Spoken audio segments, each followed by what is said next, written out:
Hello and welcome back to another episode of Inside Out. My name is Jasmine Bell. And I'm Mariana Polonio. And we're so excited to be joining you on today's episode. For those that don't know, Inside Out is a half-hour broadcast where we keep you in the know about all things Minot State University. Now, we do have a packed episode today. Later on in the episode, we have an interview with Ben Bagwell and Grace Sandy. Tell us a little bit more about today's episode. That's right. Jonathan will tell you what your next favorite movie should be. We'll have a glimpse of Tokyo, Georgie's album review, a little bit of what's going on in Minot State, and Mia will take us over what's going on with weather. Mia, take it away. Thank you, host. Again, my name is Mia Thompson, and welcome to your KMSU Beaver Forecast, your updates on conditions, temperatures, and what you can expect on this upcoming week.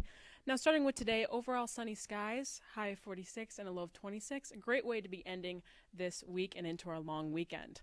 Now, with Friday, we have partly sunny weather, overall, zero chance of rain, high of 46 and a low of 29 degrees.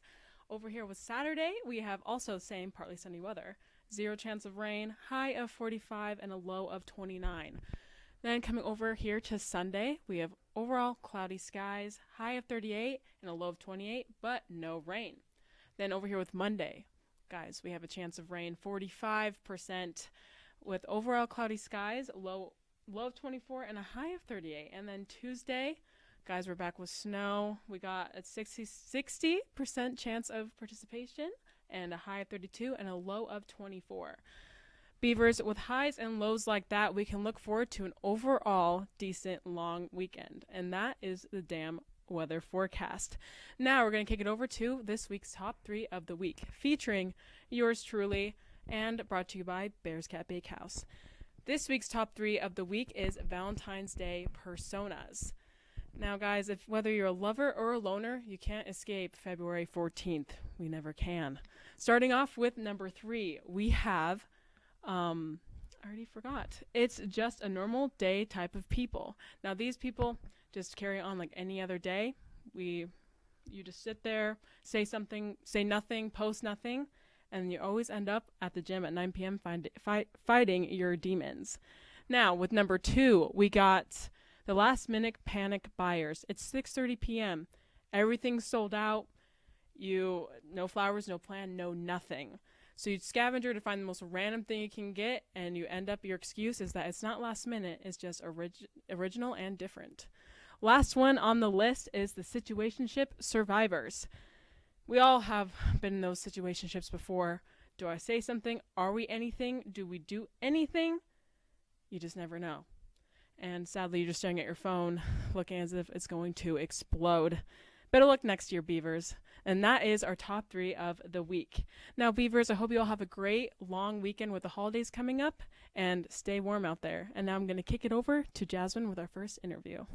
Thanks so much for keeping us in the know about all things weather, Mia. Now, for those that don't know, a new job position has opened up here at Minot State University. I'm joined alongside Ben Bagwell to talk about all things FCA. Ben, how's it going today?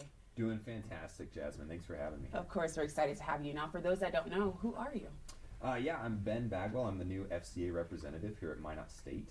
And I've joined staff just at the beginning of this year. January 2nd was my first day, and I'm just excited for what FCA has for We're this excited year. to have you on campus with us. Now, for those that may not know, what is FCA?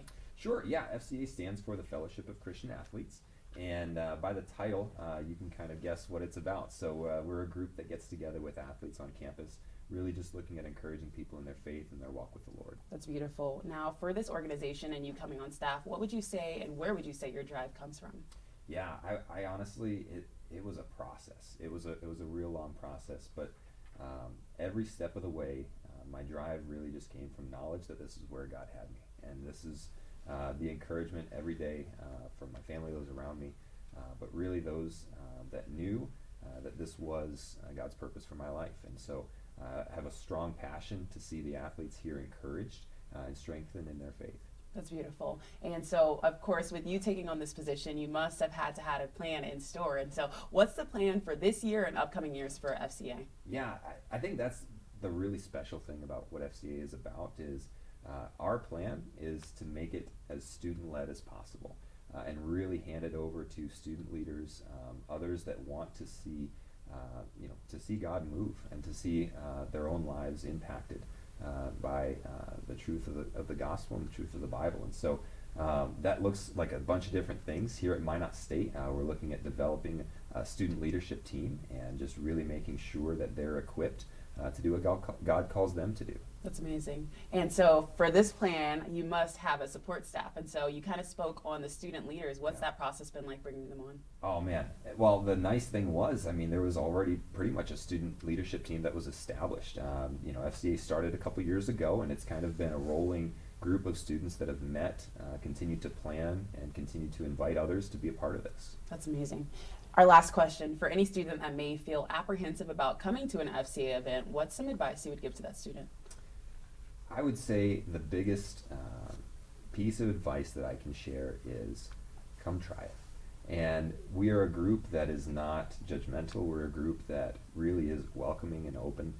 And we invite honest conversation. And that is the really beautiful thing about it. That's amazing. Thank you for being with us today on today's Inside Out episode. Well, guys, as you heard it here, FCA is a group for everyone. And so whether you're a student or not, make sure you guys look for those social media platforms to have more information coming soon. Ben, thank you for joining me today. Thanks for having me. Now, next up on today's episode, we're getting ready to look for our sports anchor, Owen Patterson. He's actually found a new venue for the basketball game this week. Sending it off to you, Owen.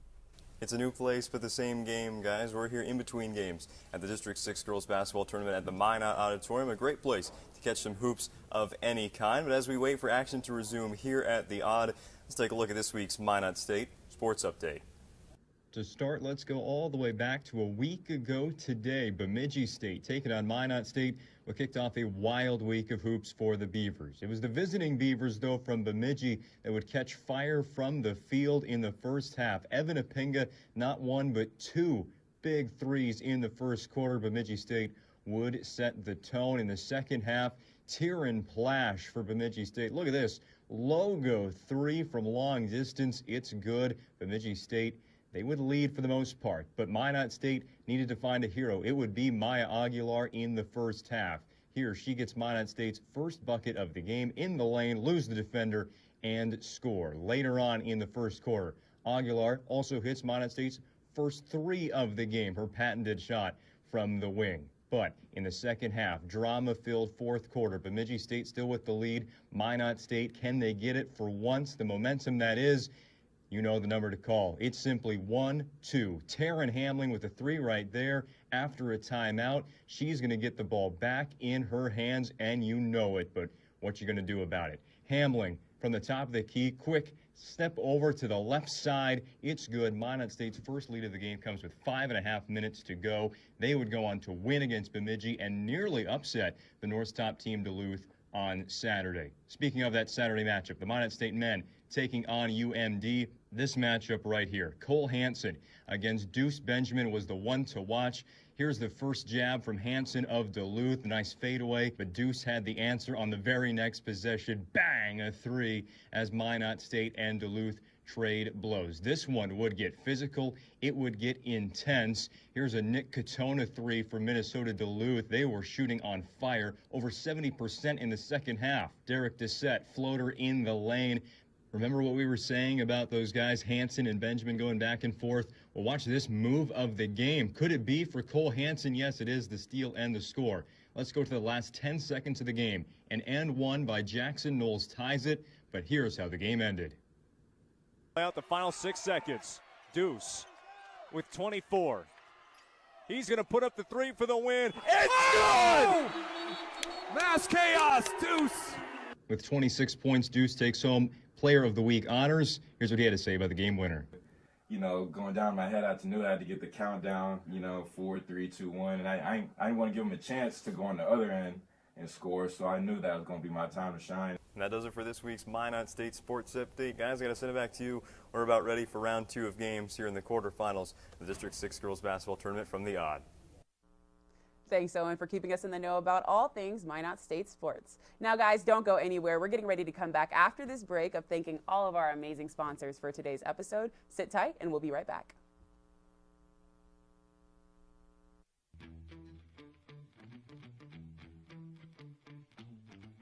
Qdoba Mexican Eats. Easy on time, full of flavor. Oak Park Theater, located 4th Avenue Southwest. Mix 99.9. Minot's Variety Station. Papa John's. Better ingredients, better pizza. Located 200 South Broadway. 97 Kids. Minot's country music station. Bearscat. Fresh baked donuts every day. Located on Broadway.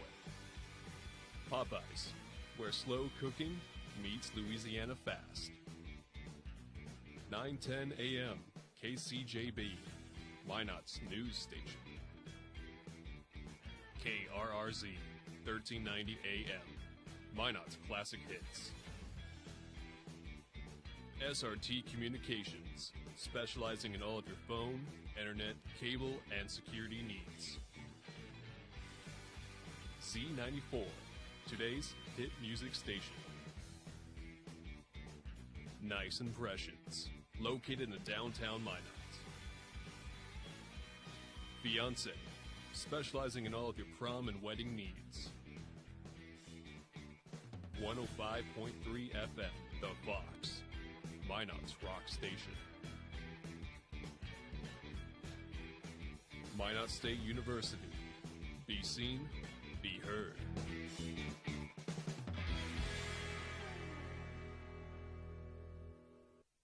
Welcome back to Inside Out. Now we have a question for today. Jasmine, what is your favorite soup? My favorite soup. This is a hard one, but if I had to pick, I would say broccoli cheddar soup with a nice hot chicken sandwich would be my preference. How about you? I like the Italian meatball that they have at the cafeteria. Shout out to the cafeteria. Do you find that on soup day? No, it's just like on their regular menu. Some days, if you go on My Sodexo Way, you can get a look at what soups they're having. Okay, well, thank you for asking me that question. Now, we want to ask you that question. Make sure you guys head over to our social media pages and follow us at KMSU 19 Minot State on all social media platforms to let us know what your favorite soup is. Now, you heard from us. I want to know, Josh, what's your favorite soup? See, I'm a big veggie soup guy. I think it's superior. Let's see what I did there. Especially my grandmother's. She loads it in sugar. Really good. I get to go down and see her this next weekend, so I'm excited to go see that. Get some of that good, amazing soup. But yeah, so some events coming up here at Minot State. First off, there's a free statewide live stream coming up that will take place on February the 15th. It'll feature philosopher and political thinker Peter Weiner. That, like I said, that'll take place February the 15th from 1 to 3 p.m. It is moderated by North Dakota Supreme Court Justice Jared Tuft. There will be an in-person viewing of that available at the Magic City Discovery Center. That address for that is 1545 First Street, Northwest in Minot. Students, faculty, and the public are welcome. Learn more and register on the study's website, thestudynd.org. Minot State is also sponsoring 3 Black History Month events. MSU's SGA, Diversity Council, Alumni Association, and Spiritual Wellness are hosting the events on February the 17th. The day features a keynote in Hartnett Hall, room 106, from 10 to 11 a.m. There will also be a student workshop from 1:30 to 3 p.m. in the collaboration space, and the Black Sheep panel celebrating Minot's Black leaders from 5:15 to 6:15 p.m. in Nicole Nelson Hall. For details, visit the event or see the event posters around campus or contact Casey Donna Maria in the registrar's office. The Minot State will also host the 2026 Dakota Native American State Science and Engineering Fair on February 18th in MSU Dome. School setup begins at 9:30 a.m. with a public viewing from 11 a.m. to 1 p.m. Judging is also from 1:30 to 3:30 p.m. and awards are at 4 p.m. MSU last hosted in 2025 with 10 schools, 180 students, and 140 projects.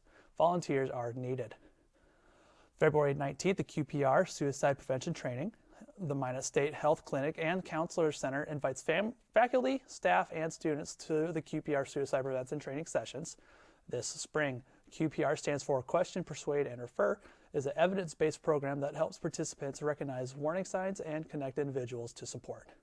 Those planning to attend must RSVP to Caitlin Newsma or Rolitza Weirson by email. Sessions without RSVPs will be canceled.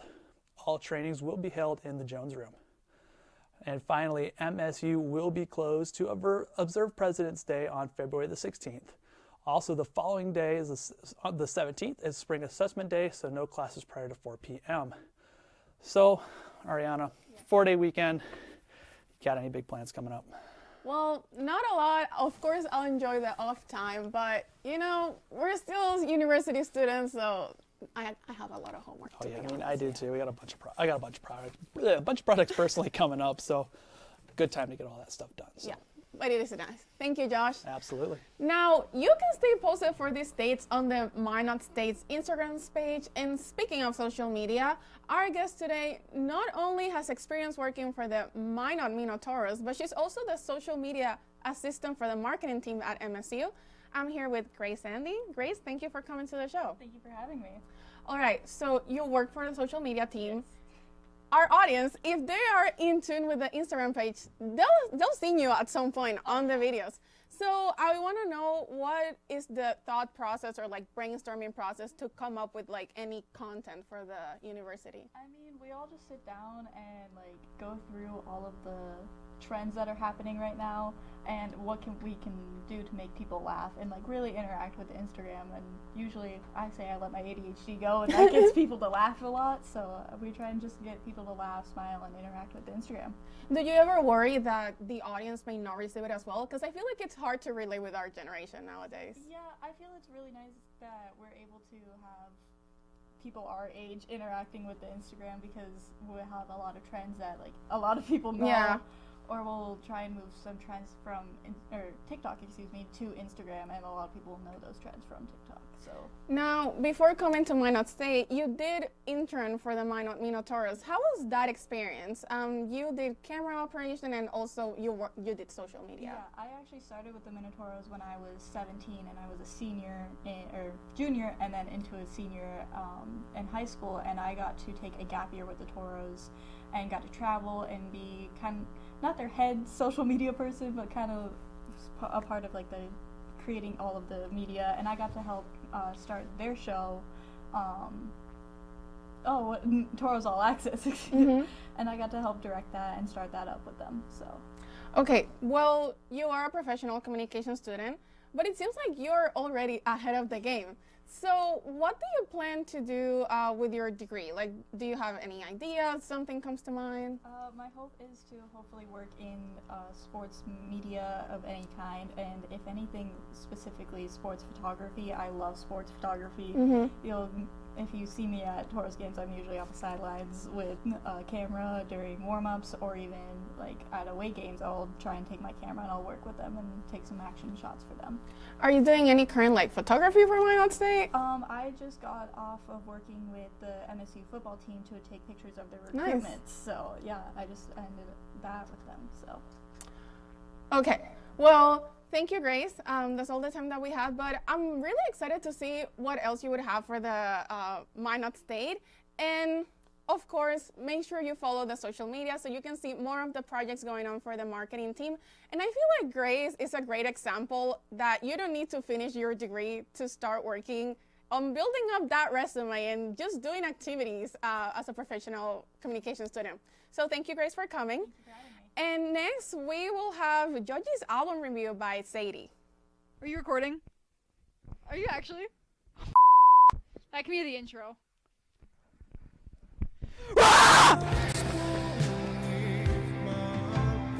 Hey guys, my name's Sadie and welcome to Sadie's album review. Today we're going to be talking about Piss in the Wind by Joji. Now first things first, this album has 21 songs on it, which sounds like a lot, but the average length of every song floats between 2 to 3 minutes, and the album itself is 45 minutes long. As for what the album's about, I'm not really sure, but this is what Apple Music says.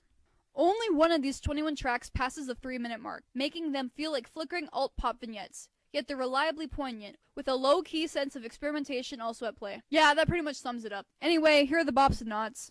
So as you can see, there are only 2 skips, the rest are all bops. So if you think about it, that's a 19 to 21 hit ratio. Pretty damn good score. The visuals for this album are stunning and slightly depressing, which really matches with the vibes of the songs perfectly. So speaking of the songs, let's get into them.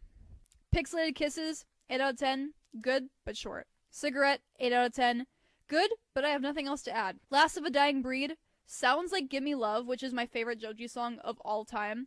However, it's way too short, but to be fair, it is actually one of the longer songs on the album. Love You Less sounds like that one song, that goes like, When I'm back in Chicago, I feel it. Yeah. If it only gets better. I wish. Love Me Better, Earworm, 8 out of 10. Piece of You, this one was a little bit more forgettable, and it's 100% because it's so slowed down from the last few songs. Not bad, though. I do enjoy it. 6 out of 10. Hotel California, not the Eagles, 9 out of 10. One of my favorites so far running through the album. Tarmac, 8 out of 10. This one's so catchy, bruh. Forehead Touch the Ground.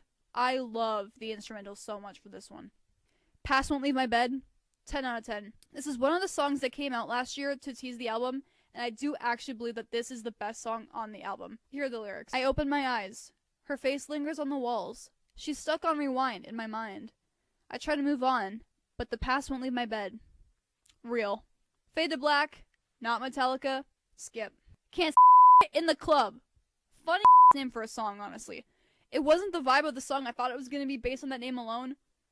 But you know what? I'm going to add it to my Sad Girl Car Ride playlist. 7 out of 10. This leads to my final thoughts on the album. Goated. I give this album a 7.5 out of 10. It is Sadie approved. I do like this album for its distinct features. However, I still think that Nectar is Joji's best work, hands down. I do like Piss in the Wind better than Smithereens, which was his most recent work. All I have to say here is I'm glad to see Joji back making music. It has been a long time. I think it's been like 4 years since he last dropped anything. So, if you excuse me, I'm going to go listen to it again. Thanks, Sadie, for bringing us that amazing album review. Now, guys, we may be in the Minot area, but our fellow classmate Aina is in Tokyo. Take it away, Aina. Welcome back to Visit Japan. I'll share some places I visited during the winter break. For the first episode, let's roam around centers of Tokyo. I'm in Ikebukuro, Tokyo now. As you know, we use trains a lot in Japan, especially in Tokyo.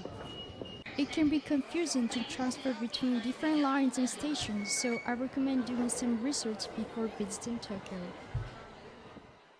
Shibuya Scramble Crossing is one of Tokyo's most popular sites and has been featured in countless films, magazines, and blogs. If you visit, don't forget to stop by Hachiko, the station's iconic dog statue. This is a Japanese chain bar restaurant called Torikizoku. They offer affordable and tasty food. It's not a fancy restaurant, but it's very popular and definitely one of the Japanese restaurants you should try. This is Shibuya Scramble Crossing at night. All the lights on the buildings really stand out. Its nickname Scramble comes from pedestrians crossing from all directions at once. The areas surrounding the crossing are home to many stores that drive Japan's fashion, food, and music trends. Shibuya Sky is a 230-meter tall building that has so many stores and shops. You can get a 360 view of central Shibuya. Tokyo Station is a central hub for many trains and metro lines. It can be reached by various JR trains, including the Yamanote line. When you exit from the north entrance, you'll see the historic brick building.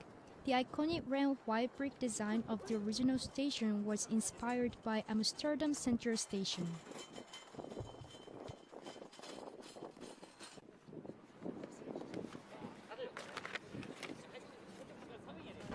Walking toward Marunouchi Street, you notice that it's filled with office buildings and shopping malls. During the winter season, the illumination lights are on from November to February. There are many lighting displays and events during the Christmas season. I couldn't go to Aonodokutsu, but trust me, it's the most beautiful lights in Tokyo. Hope you enjoyed my Japan trip and see you guys in the next episode.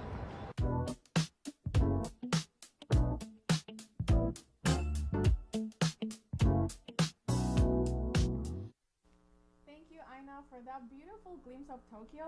I'm excited because my sister is going to Japan on March, so I might send her a video of this episode and be like, this is what you should do. Now, our next section would be what your next favorite movie should be by Jonathan. Take it away.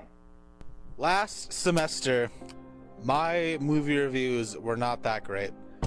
So I'm introducing a new formula I'm doing where instead of just doing a sloppy overview of the movie, I'm just going to tell you why you should view the movie. but this semester I have a little secret. I have my movies physically.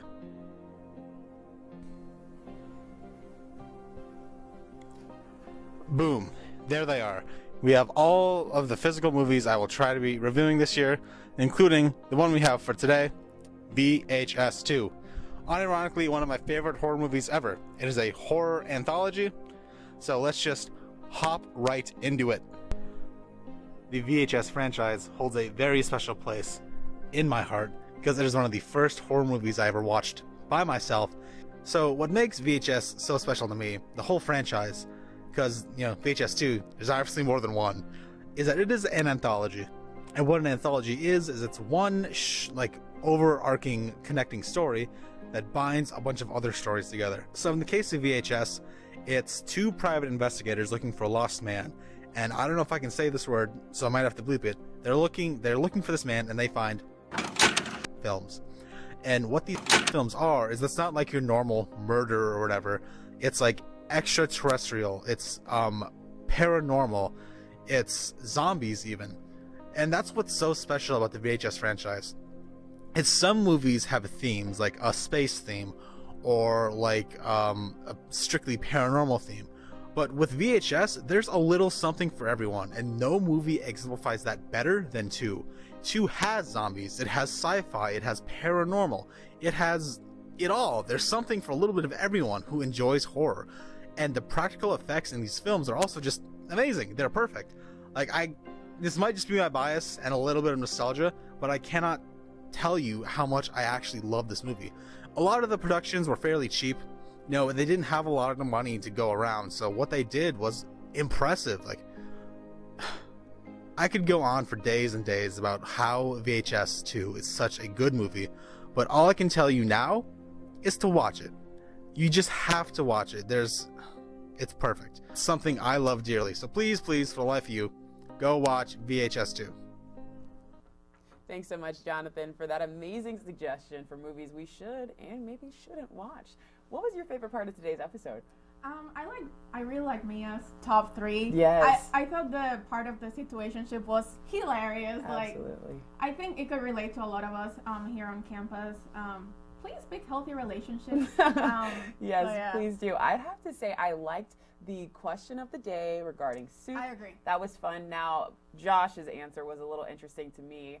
I don't know if I've heard of vegetable soup with the sugar. Thank you. But I'm sure he's going to enjoy taking some time to go and get a piece of that I'm sure soup. Grandma knows what she's doing. Exactly. I would never disrespect Grandma. Yeah. On top of that, I thought Sadie's section was amazing. And then your interview, I mean, man, that was awesome. Just to hear about what students that are actively in the program are doing outside of school is pretty awesome. Yeah, I always like to see how in other ways people are developing their skills. And that's why it's nice to hear stories like these. Exactly. And then, of course, we had Ben Bagwell on the set today, just bringing us all the information about FCA and ways that students can still stay involved. And so today has been an amazing, packed episode. I would say a lot of favorites from this week. For all of those watching, make sure you guys are taking the time to follow us on all of our social media platforms. You can follow us at KMSU 19 at Minot State just to get all of the know about all the things we're doing here in the studio. My name is Jasmine Bell.